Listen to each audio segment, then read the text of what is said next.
Hello everyone, this is the tutorial for the multi-section flat back case binding. So we're going to start with, you need at least 20 sheets of paper. This is my 5 sheets torn down into the 8ths that I'm not doing a demo of that because you guys know how to do that. Rough cut, tear down your paper. You can see mine's still curled because I had it rolled up and I left it rolled up too long. So, but it'll still work. It's not a problem. So I need 20 sheets of paper because I'm going to use 5 sets of 4 sheets. So I'm going to count out 1, 2, 3, 4, and that's going to be a section. So this is like for our pamphlet, how we did sections like this. So that's 4 sheets, 1, 2, 3, 4. And then I'm just going to fold them in half. So again, we're going to be cutting these down to pretty small sections. So if they're not perfectly, at this point, perfectly lined up, that doesn't matter. So you can see this rough edge here. That's fine because this is all going to get trimmed down. But we're going to have to hand trim things. So that's the tricky thing. So I'm going to fold up 5 sets of 4 sheets each. Okay, so that's a set of 4.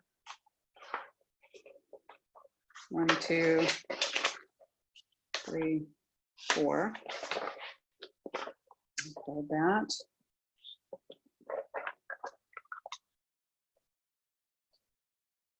And I'm really, at this point, I'm just making sure that they're jogged up together and that when I fold them, they're all pinched, you know, and folded together. But then when I trim this down, you're going to be able to see better the edges. So that's 2 sets of 4. 1, 2, 3, 4.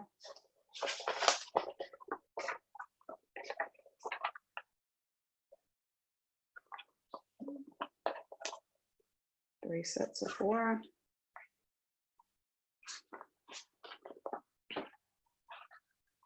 1, 2, 3, 4.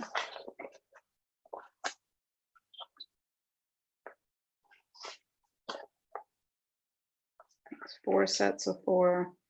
And I'm just folding it with my thumb for right now, but I am going to fold it tighter in a second with the bone folder. 1, 2, 3. Hold on. 1, 2, 3, 4. So I have more than I need here because that's all my 5 sheets. Like you guys had 5. You've probably used part of that for the drum leaf. So it takes 2.5 sheets of Mohawk, the size that we're using, to make this book, to make one multi-section flat back. So let's set this to the side for a second.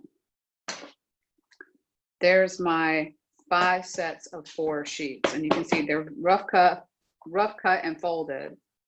And so that's my sections. This is what we're going to punch and sew after they're trimmed down. So we've got to do that hand trimming, and I'm going to demonstrate that in just a moment.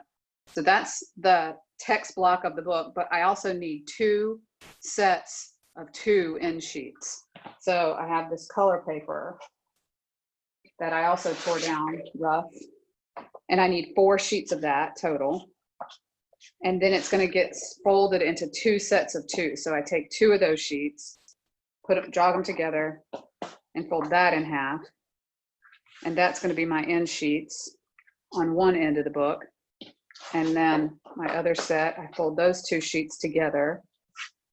And that's going to be my other set of end sheets. So that's going to get sewn in just like a section. So there's the folded sections. And so I have 2 end sheet sets, 2 sets of 2, and then 5 sets of 4 sheets each. That's the text block. Now you do want to bone fold this because you know, normally we could put it in the nipping press and you know, weigh it down.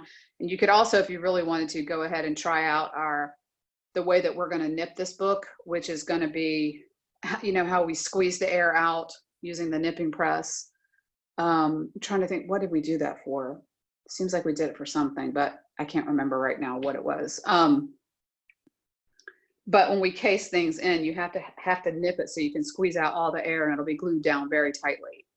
But instead of doing that, we're going to just stand on, if we can find, I'm going to make some suggestions when we get to that point, and it's a couple videos away that we get to that, but it's a way to just compress it really hard, and that is to stand on it. It's to put a board or a book, but I think a board would be a better choice if you can find something, and then weigh it down. So anyway, but for right now, I'm going to just show you how to bone fold these sections. So you just go through with each section and just bone fold it down hard, and then set that to the side. Take your sections and bone fold it down hard. Normally, I probably wouldn't be that concerned about it, but because we have to cut by hand, I'm a little worried about the folds being really sharp and making sure that these cuts are even and the book looks square when we're done. Not square the shape, but square like an L shape, like square like this. And I feel like if we don't do this step, it might not be.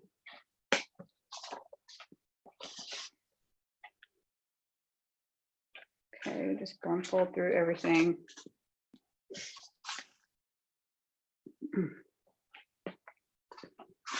And then your last one, and then stack them up again.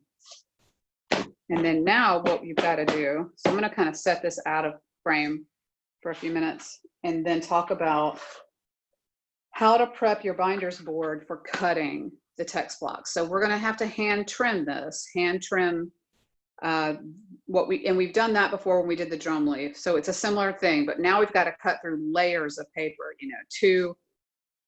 4 layers of paper for this one, and then 8 layers of paper for that. But it's like cutting a board. We can do it, and it's just going to take some time, and just take your time when you're doing it. Don't try to rush. But the first thing we need to do is cut a board, just a scrap. So this is like a little piece that I have. It's not even what I usually use as binder's board. It's like a thin, or not a thin, but a kind of a mid-weight chipboard. But you guys your binder's board might be similar to this, but this is thinner. This is thinner than what you guys are using. So you could even use like the back of a sketch pad, how it has that kind of heavier chipboard on the back, something like that. It just needs to be stiff, so that we can, put our X-Acto knife right up against it when we're cutting. So that's the only thing you need to make sure. It doesn't, if it has something on it, it doesn't have to be the perfect piece of chipboard for this. But what you're going to do is you're going to measure it out and then cut this thing down. So right now I already have one square edge, and so let me just check it with the triangle that it is square, and it is. So I have this edge is square. So I'm going to measure out 4 1/4 and 5 1/2 tall. So I'll write that down. So this way it's going to be 4 1/4, and this way is going to be 5 1/2.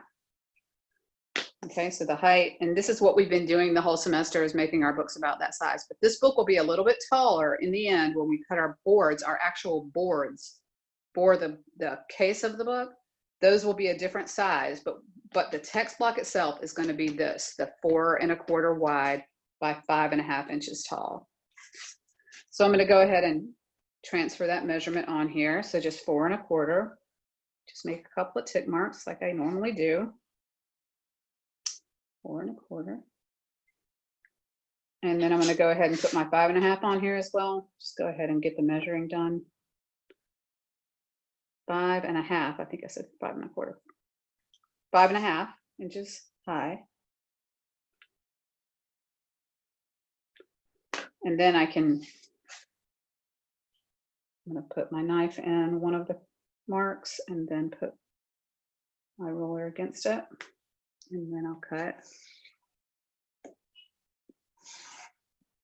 So this is how we're going to be cutting our boards as well when we're making them for the book itself. So this is not the last time we'll do this. So 4 1/4.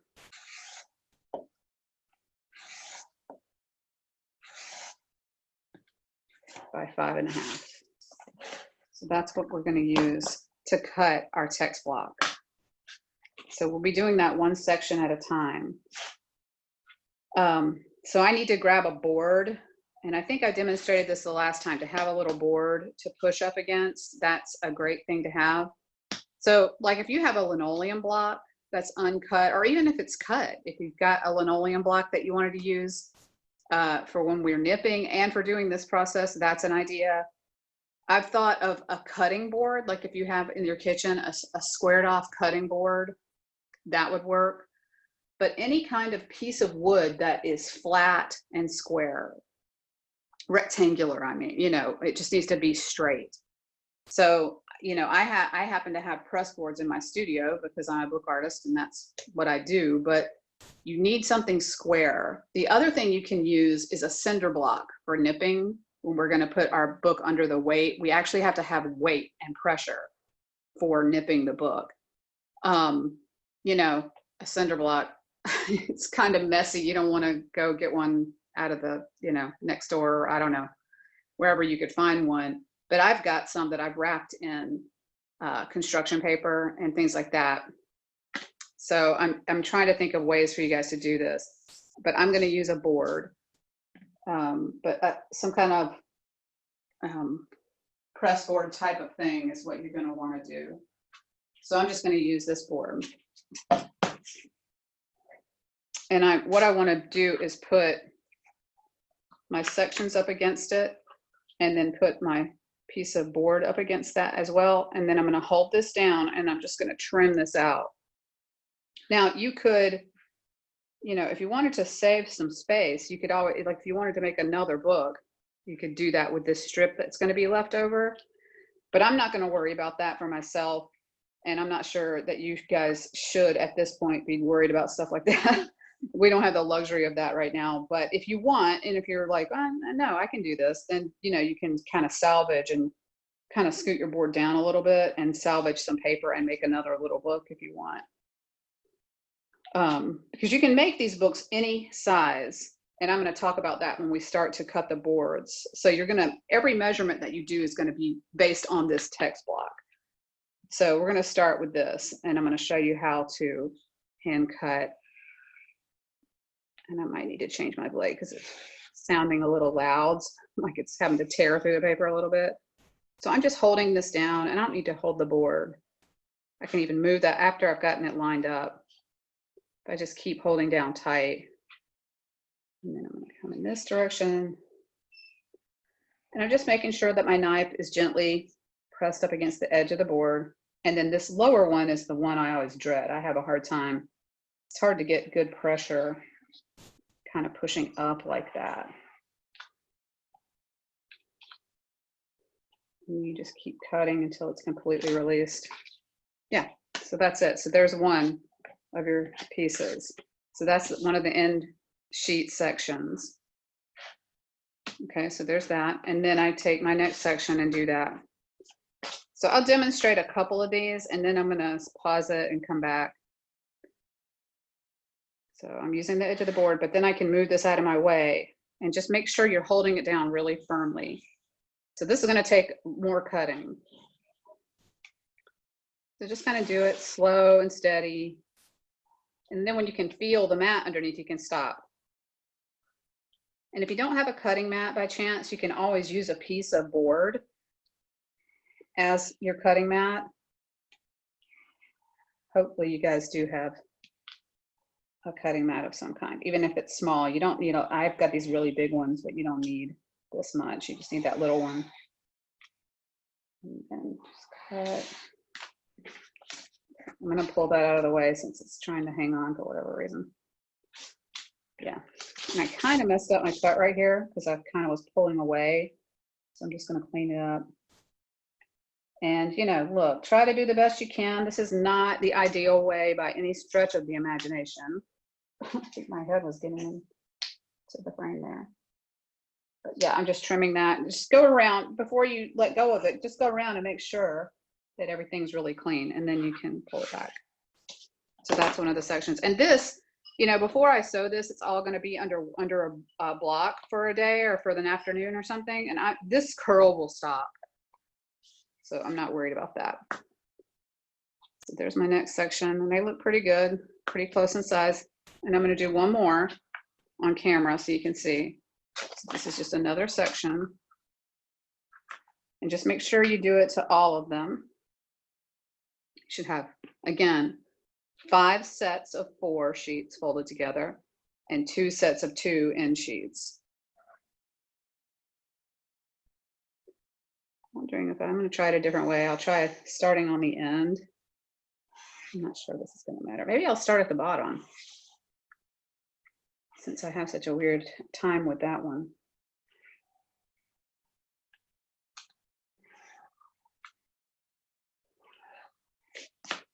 Yeah, it's just easier to pull away down there because kind of doing it backwards almost. Make sure you have a really sharp blade too. This one's okay. I never did change it. And there's my second one. Okay, so now I have 2 of my sections cut and 1 of my sets of end sheets cut. And now I'm going to go through and do the rest. It's a little bit uneven. Oh, no, it isn't. When I jogged it up, it's fine. Okay, so I'm going to keep cutting, and then I'm going to have my set cut, and then I'm going to show you how to do the punching. And we'll do the sewing in a separate video.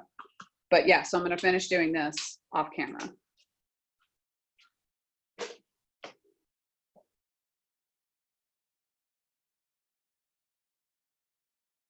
All right, so I've got all my sections prepped.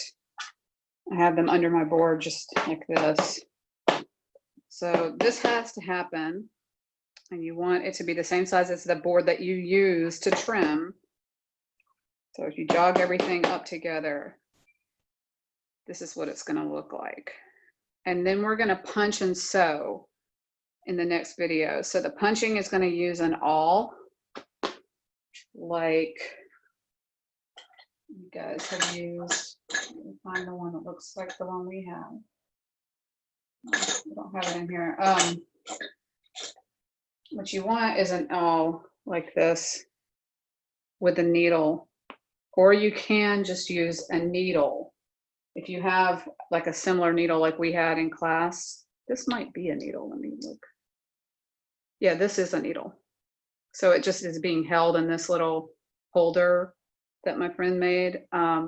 So that is a needle, and you could just hold the needle like this and punch, and that's perfectly fine. But if you have an awl, that's better because it's going to protect your fingers. It's just easier to do because you're holding it in a handle. So I'm just screwing that back in. But yeah, so we're going to be punching, and I'm going to do it without the cradle, without the punching trough like we were using when we did the pamphlet books. I'm going to show you how to do it just on the flat surface and holding the section open partway and punching in. We're still going to make a punching jig, and we're going to do all of those things, but it's just going to be a little bit different since we don't have a punching trough available. Yeah, so this is what you need for now, is just to prep these sections. That's the first step. And then the next section, the next video is going to be punching and sewing the sections. All right, see you next time.